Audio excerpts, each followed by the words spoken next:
Hello, this is Holly Hall, and this is a 7-part series. Who am I? Where did I come from? This is an age-old question. It's like finding the secrets to the universe.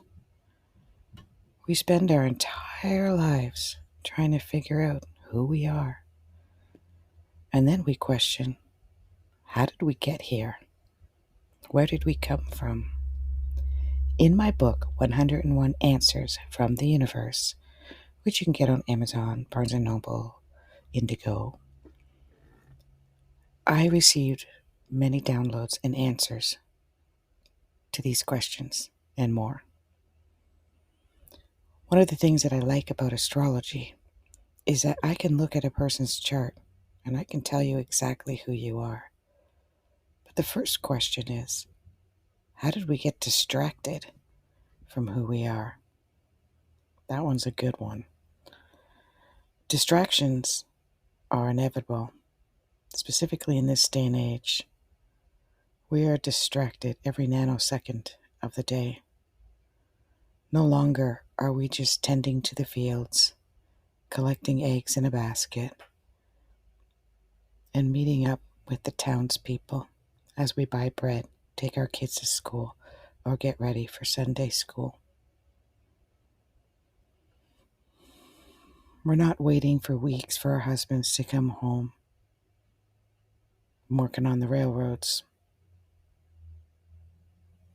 or hunting. We're not gathering with our friends or not so friends from the neighborhood or the town that we live in.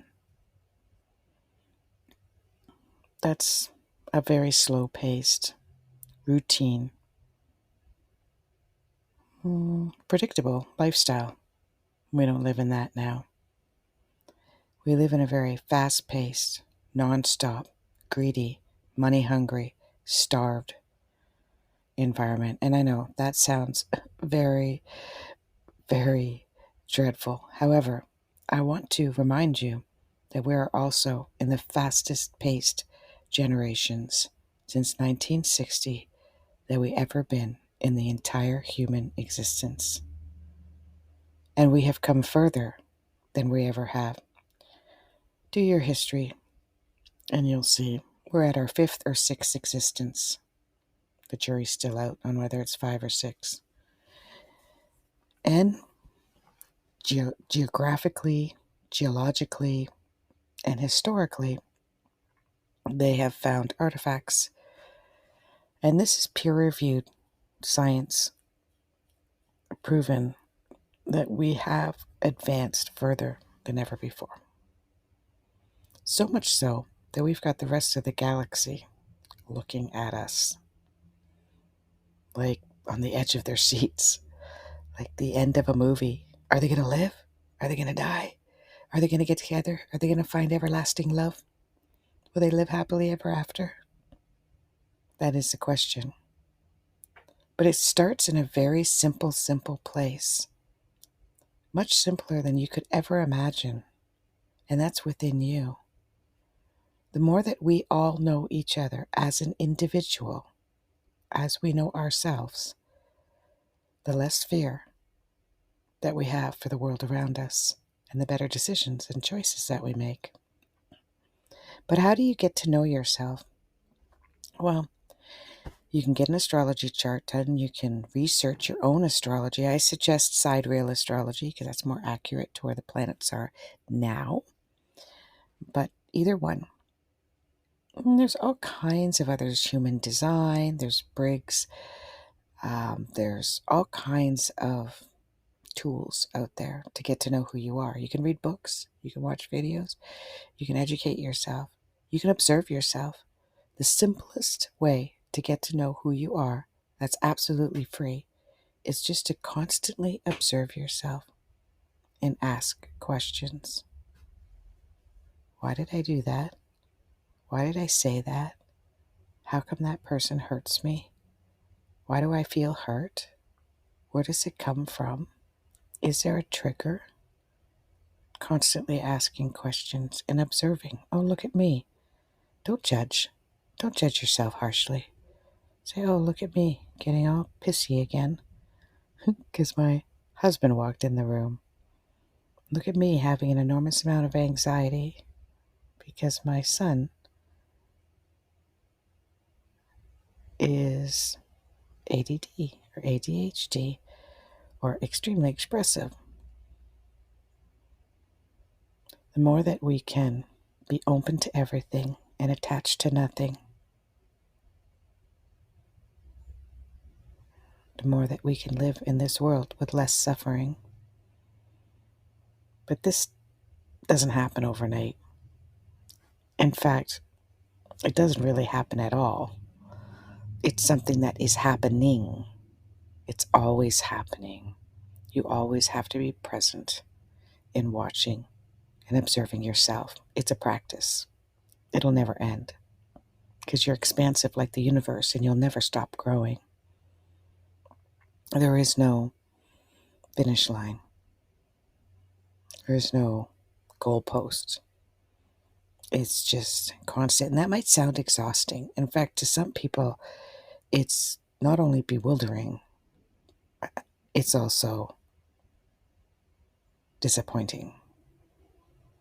But once you get into the mode, it becomes exhilarating and exciting. And it's like a really good book that you don't want to end. You know, or that movie, like, oh, I'm sad that movie's over, or the good book is done. So I was really enjoying it. It's like that, except it's a book that never ends. And yes, if you're listening to this and you're living in despair, confusion, it's temporary. Every stage, every step is a temporary step. You're not going to feel like that forever. Now, if you don't observe yourself, if you don't work on yourself, if you don't get to know who you are, yeah, it can feel like forever. That's for sure. So in the next 7 episodes that I will be putting out regularly, we will go step by step to get to know ourselves.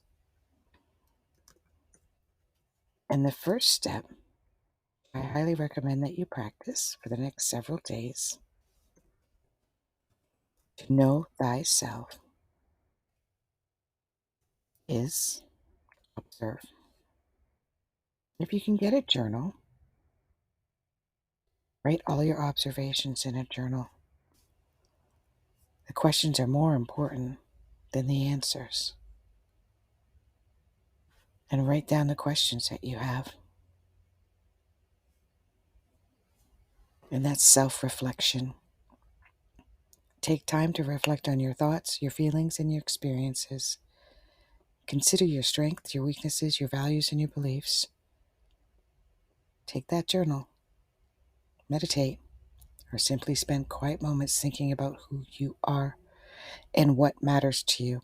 I find walking in nature can be very meditative, healing, and I find answers while I'm walking in nature to my questions. In the next episode, we will explore your interests. The third, we will face our fears. 4, we will seek feedback, that is, from friends and family and mentors and colleagues. In the 5th episode, we will set goals. And in the 6th, we will practice self-compassion. And in the 7th, continuous learning, embracing lifelong learning. If it helps, listen to this episode over and over again. Each episode will be no more longer than 10 minutes. You got 10 minutes every few days, don't you? Yeah, I know you do. So, let's get to know who you are.